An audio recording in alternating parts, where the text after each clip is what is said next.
তাদের কাছ থেকে একটা অ্যাওয়ার্ড, একটা সম্মাননা, এটা আমার কাছে পরম্পরা।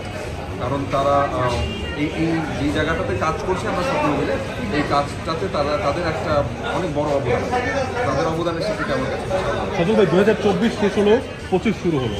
2024-এ কি অপ্রাপ্তি ছিল এবং 25-এর জন্য কি আপনার প্রচেষ্টা হয়েছে?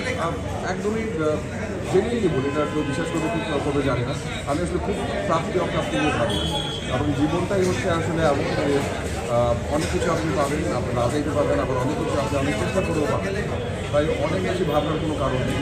আমি বরং বলি যে আল্লাহ যেভাবে করে রেখেছেন, যেভাবে করে চালিয়ে নিয়ে যাচ্ছে, আলহামদুলিল্লাহ অনেক আল্লাহ যেন এভাবেও পারেনি। বন্ধু সবাইকে ভাবা যায়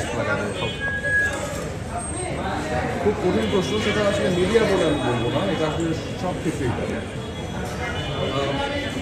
এখনকার সময়ের কথা বলবো যে এখন আসলে অনেক রকমের মাধ্যম, অনেক রকমের বিষয়, স্বার্থবাদী চিন্তা থেকে যদি একজন মানুষ ভাবতে পারে যে মানে স্বার্থপর তো আমাদের সবাই, নিজের ভালো তো সবাই দেখে, কিন্তু নিজের ভালো বোঝা মানে এটা না যে তুমি আরেকজন অনেক থেকে বন্ধু হোক কিংবা অন্য যেই হোক।